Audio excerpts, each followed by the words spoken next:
एकलव्य की बात को क्यों प्रचारित किया जाता है बार बार? शूद्र जाति का था, नीच जाति का था, उसको ब्राह्मण द्रोणाचार्य ने क्षत्रियों के उसके लिए उसका अंगूठा काट लिया। हाय हाय हाय, कितना अत्याचार शूद्रों पर, कितना अत्याचार, अंगूठा काट लिया, अंगूठा काट लिया, अंगूठा काट लिया।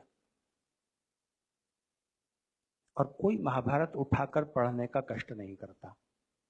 जब द्रोणाचार्य ने देखा कि इसने मेरी मूर्ति सामने रख करके धनुर्विद्या में इतनी कला, इतनी दक्षता प्राप्त कर ली है, अद्भुत, अर्जुन से और कर्ण से भी ज्यादा चमत्कार, तो द्रोणाचार्य ने सिर्फ एकलव्य से इतना कहा कि मेरे पुत्र, तुम्हारी इस साधना को मेरा प्रणाम, अभिनंदन, मेरे आशीर्वाद तुम्हारे साथ हैं।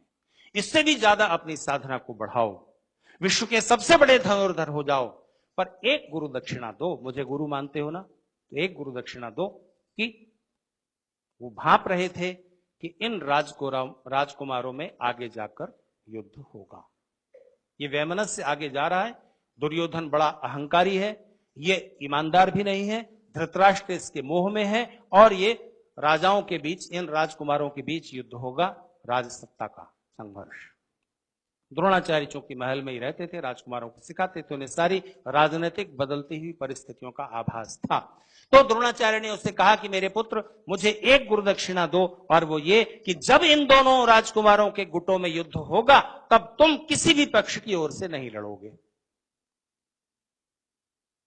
और एकलव्य तो इस इंतजार में था कि कोई बड़ा युद्ध हो। हरेक योद्धा या खिलाड़ी ये चाहता है ना कि मुझे ओलंपिक में या किसी बड़े उसमें प्रदर्शन करने का मौका मिले, यही तो बात है ना। तो एकलव्य कहता है कि गुरुदेव, आपने तो मुझसे मेरा वही छीन लिया, ऐसे जैसे कि आपने मेरे अंगूठे ही काट लिए हो। ऐसे कि जैसे, ऐसा नहीं कि काट ही लिया है अंगूठा। ये एक अलंकारिक कथन होता है। कविता में, साहित्य में अलंकारिक ढंग से, इडियोमेटिक ढंग से, कहावत के रूप में ये बात कही जाती है, जैसे कि आपने मेरा अंगूठा ही काट लिया। आपको अपने प्राचीन इतिहास में ऐसे बहुत सारे अलंकारिक वर्णन मिल जाएंगे जिनकी गहराई में जाकर उनके तथ्य तलाशने पड़ते हैं। वो फैक्ट नहीं होते, ट्रुथ होते हैं। फैक्ट और ट्रुथ में अंतर है। हमेशा कोई बात फैक्ट भी हो और ट्रुथ भी हो, ऐसा नहीं होता है। साहित्य में हमेशा फैक्ट और ट्रुथ टकराते रहते हैं, और तब ट्रुथ को अलंकारिक ढंग से कहना पड़ता है, और वो फैक्ट नहीं होता। भगवान श्री कृष्ण ने अपने बाएं हाथ की उंगली पर पहाड़ उठाया था, ये फैक्ट है, ट्रुथ, तथ्य है कि सत्य? सत्य है, पर तथ्य नहीं है। इसके पीछे अब चूंकि मैं ट्रैक से हट जाऊंगा, इसलिए इसकी व्याख्या में नहीं जाऊंगा। ये फैक्ट नहीं है, लेकिन सत्य है। जैसे आइंस्टाइन ने अपनी पत्नी मिलोवा को कहा कि तुम दुनिया की सबसे सुंदर स्त्री हो। बताइए, सत्य है कि तथ्य? फैक्ट है या ट्रुथ?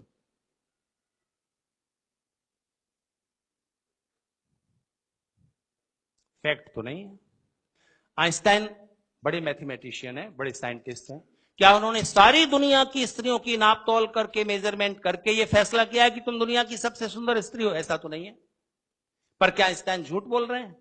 झूठ भी नहीं है, क्योंकि प्रेम के गहरे क्षणों में किसी भी पति को अपनी पत्नी सबसे सुंदर लग रही है, यह सत्य है, लगनी चाहिए, यह सत्य है, पर तथ्य नहीं है।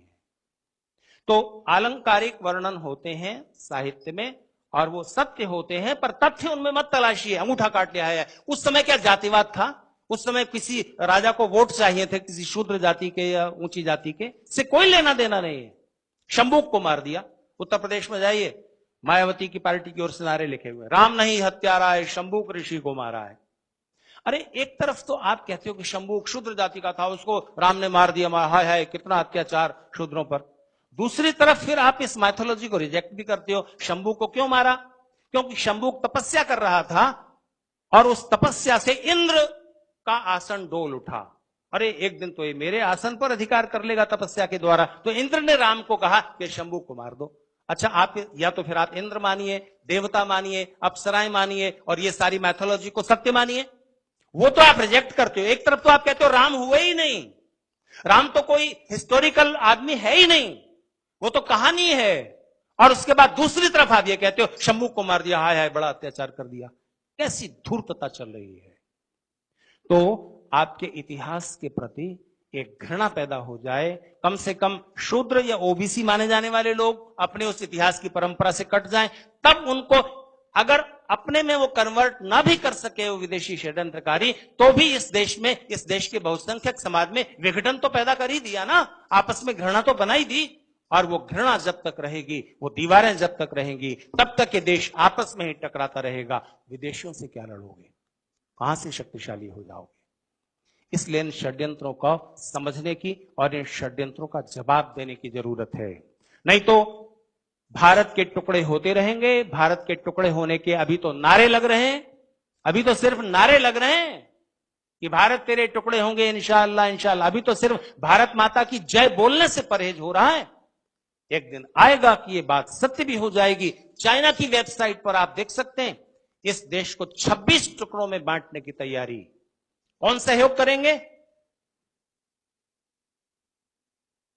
सोचिए, सोवियत संघ क्यों 16 देशों में टूटकर बिखर गया? क्यों बिखर गया? क्योंकि वहां भी एक अलग तरह का जातिवाद था।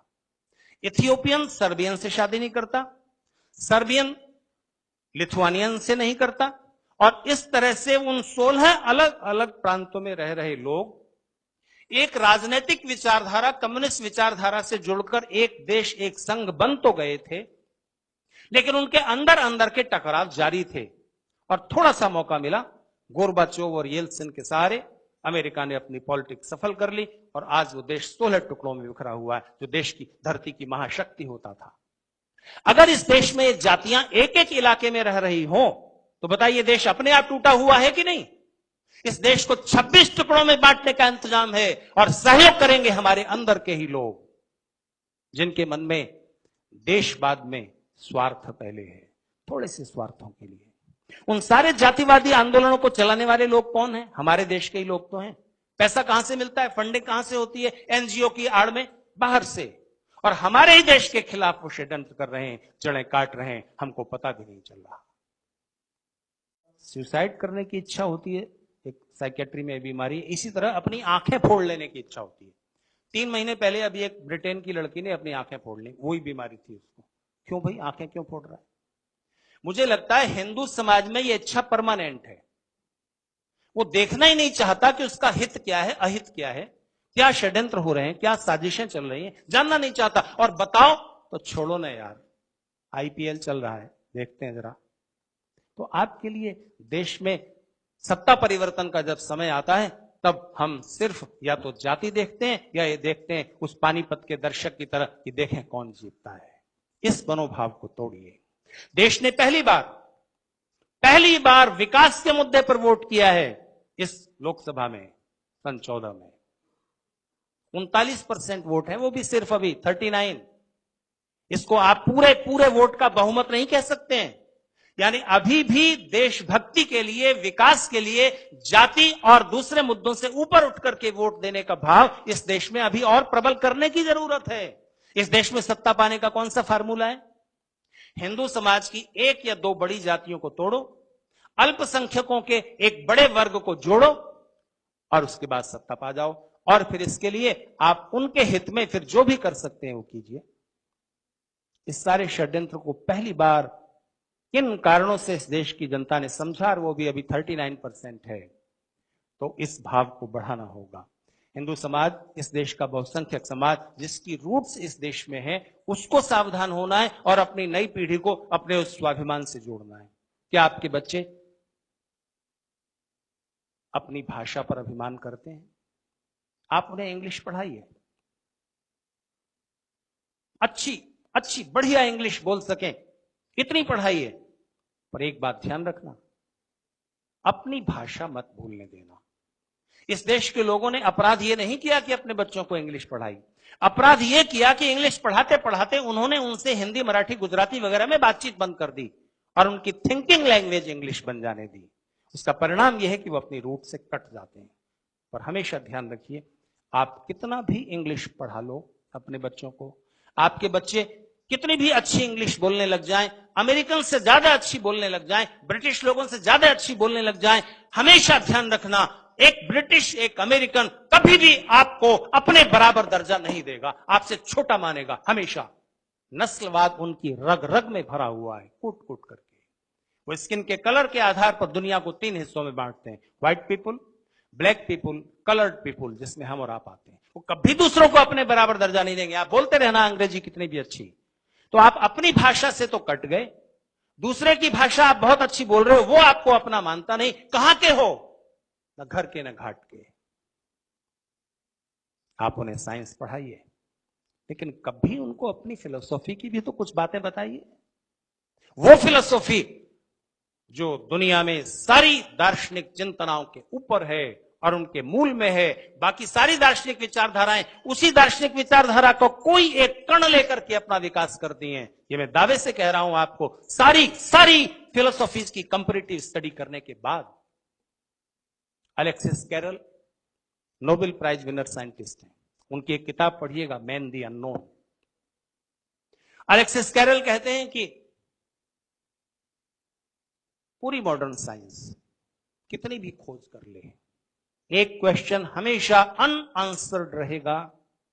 हम ये कभी नहीं जान पाएंगे कि प्रोटोप्लाज्म से अमीबा बना, 1 सेल वाला प्राणी, उसके बाद 2 सेल वाला प्राणी। ये सब बनते बनते उस क्रम में नॉलेज कहां से पैदा हो जाती है? प्रोटोप्लाज्म में तो नॉलेज नहीं है। जैसे इस पोडियम में नॉलेज है, ये जानता है कि मैं हूं, इस माइक को पता है कि मैं हूं, इस कुर्सी को पता है जिस पर आप बैठे कि वो है, नहीं ना? हमको आपको पता है।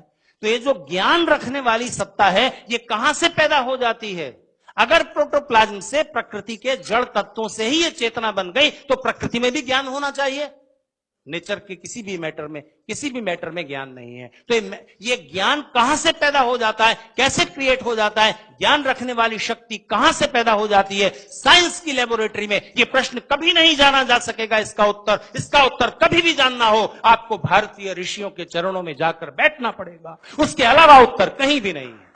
जीवन के और जगत के जो गहरे प्रश्न हैं, उनके उत्तर उन्होंने पहले से खोज कर रखे हैं। आप सिर्फ अपने लेबोरेटरी के प्रयोगों से उनको प्रूव करते जाओगे। और कभी भी इस धरती पर मनुष्य को शांति से जीना सीखना होगा, सुख और आनंद की प्राप्ति के तरीके सीखने होंगे, तो भी ऋषियों की शरण में जाना होगा। इसके अलावा और कोई भी रास्ता नहीं। ये स्वाभिमान हमारे बच्चों में नहीं है, एक विदेशी महसूस करता है। बस इस स्व के, इस सेल्फ के, इस अभिमान को जगा दीजिए, और तब देशभक्ति जागेगी, और तब आपको भारत हमें जान से प्यारा है ये कहने की और बताने की जरूरत नहीं होगी, वो होगा ही।